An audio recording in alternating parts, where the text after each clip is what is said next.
And hello, everyone. This is Rich Sports Talk. Thank you so much for joining us here, Jets Nation. It was a crazy week out in Green Bay. We'll get to the preseason game. We'll get to Zach Wilson.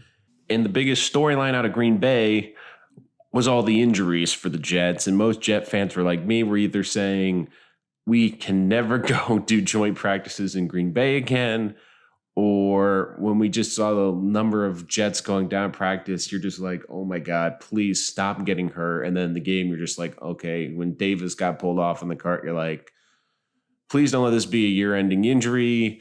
And then finally, you got the somewhat good news that he'll be back around the bye, which is week 6. But still, we're talking about two of the Jets' biggest free agent pieces missing significant time. The biggest one, of course, is Carl Lawson. And this is a significant blow because from what you heard, Lawson was the best player at Jets practice. He was the best Jet player in the entire training camp, the way he was dominating. And this is a frustrating loss because, once again, this is the preseason. There wasn't a game.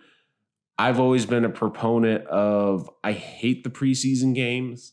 When they redid the scheduling, I was hoping that there would be maybe 2 preseason games, let alone 3. But I'm just hoping in the last one, the Jets don't play any starters in the third one. We don't know that yet. But this is the frustrating about the preseason, because the preseason, while it's exciting to get football back, your main thought as a fan is like, please don't get hurt. Please do not get hurt.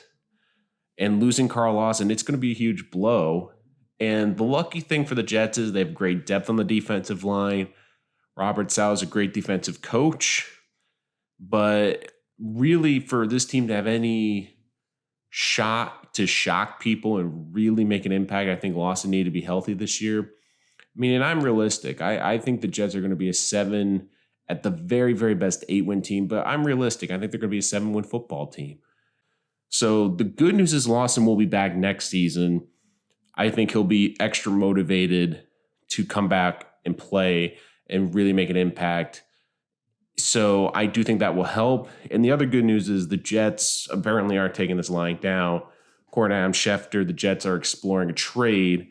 Now, if they can get a good pass rusher, I do think Joe Douglas might be willing to give up one of the second-round picks. I doubt he'll give up a 1. If he can get a good young guy that's under contract, but I think Dante Fowler could be a guy to keep an eye on.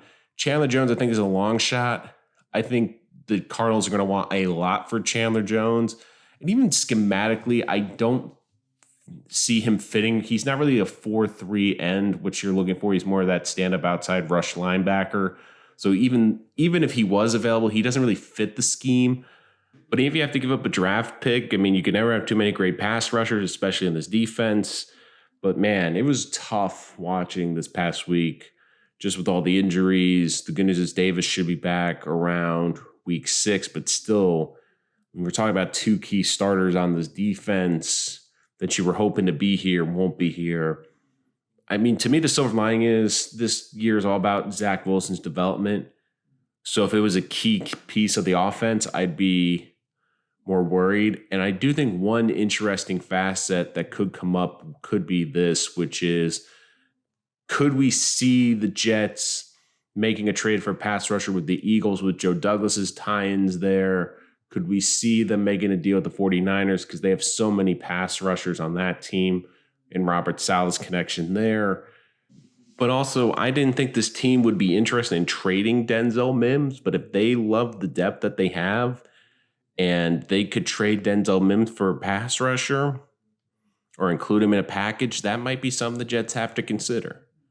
But let's get to the game. I think the big news is, of course, Zach Wilson. I thought he looked great again. Once again, I know it's the second team defense. I understand that. But to me, the biggest things I saw in this game was what was advertised when it came out of the draft. You saw it on multiple occasions, the big arm, including that great throw, which he rolled to the right, dropped it on a dime to Corey Davis around near the end zone. Great throw, great touch. And you look, he's been phenomenal, especially on third down, converting on thirds and longs. He apparently has a great connection already with Davis, which is what you want to see. being the big offseason acquisition. I still would like to see that Elijah Moore connection, but you can see why the Jets invested in Davis this offseason. He looked phenomenal. You saw 2 touchdown throws to Croft over the middle and the one along the sideline, which really impressed me about that was the bootleg to the left. Wilson did a great job of then reestablishing his hips, because so many times like quarterbacks will like to rush that play and they try to get it out before they set their feet. He quickly twitched his hips, got him underneath him, and fired a strike and ended up being a touchdown. The little mechanical things you're seeing from him, the calmness in the pocket, and the ability to make big throws. I mean, I think they're trying to lower the expectations a lot around Wilson. He has looked calm, cool, collected. He has made the big throws. And I do think we have to temper the expectations in the regular season. I do think that the Jets, they're going to be in a lot of games where they're going to have to score some points, even though I think their main goal is going to be run the ball. And that's another good sign we saw was them running the football. You hear Elijah Vertucker and Elijah Moore are going to be available for week 1, which is great and should help this offense. But once again, Wilson, he doesn't look panicked. He looks very comfortable out there. He looks like he belongs out there. And for everyone that keeps saying, oh, he's small, he doesn't look small out there. That's the other thing too. Like, he looks like a normal quarterback out there. He's making some nice plays. I think that the Jets have also limited a lot of the plays where they get him outside the pocket using his mobility. I don't think they want to show everything he can do and do well yet. But so far, I love what I'm seeing from the kid. He looks great. And as a Jet fan, you should be excited. And you should be excited about the pieces on the offense that are seemingly coming together, and not all of them are out there yet. I know the concern is going to be the injuries because, I don't think Elijah Moore is going to play, or Farrah Tucker's going to play in the 3rd preseason game just to make sure those guys are healthy and ready to go week 1. But the bigger concern to me is the defense. We saw it against the 3rd stringers. A couple of the stars were out there, but this Jet team really struggled, especially these corners. And look, the Packers are a great team, but if you're a Jet fan, you have to be worried about the secondary. And that's the funny thing. I think there's a lot of great things that came out of this game. I mean, the Jets apparently have a kicker now. He was making a couple of field goals, fitting them in there tightly, but was getting the job done. But the offensive line, once again, I know they had that struggle on the 4th and 1 play. You just hope that they can stay healthy. It looks like they have at least a little bit of depth. My big concern, though, once again, is still, I think there's a lot of good pieces. I think Mosley has shown that he is healthy and ready to go this year. Marcus May. And to me, Quinnen Williams, he's the biggest X factor because we haven't seen him out there yet. I think once he's out there, you get a better grasp of this defense, and it's going to be frustrating because we've always wanted to see Quinnen Williams and Lawson on the field at the same time. But it's going to be one of those things where this front 4 is really going to have to get after it. And, I've seen a better pass rush. I really like what I'm seeing from Bryce Huff.